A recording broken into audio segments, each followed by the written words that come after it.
Саламатсыздар ма? Бүгін мен күнделікті үйге күлше нан пісіремін. Бұл үшін мен кішкене тұз салып қойдым.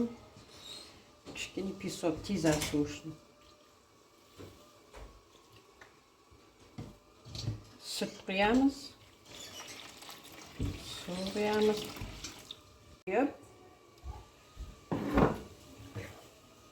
Араластырамыз дрожжи. И осымен күлше нанымызды үйлейміз.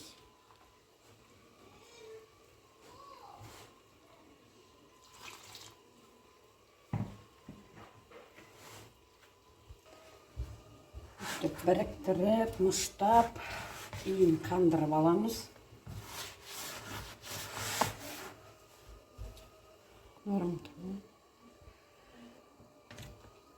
Уже қамырымыздың үйі қанды.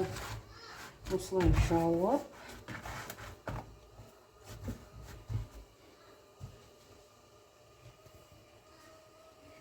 Қамырымызды ашығанын күтеміз.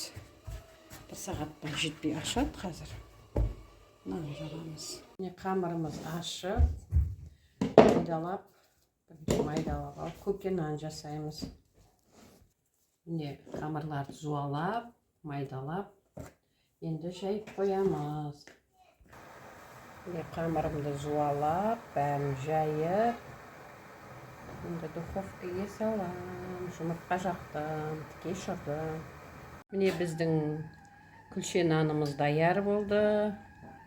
Күшті, оңай, тез піседі әрі. Қыздар, маған тіркеліп, лайк басып кетіңдер.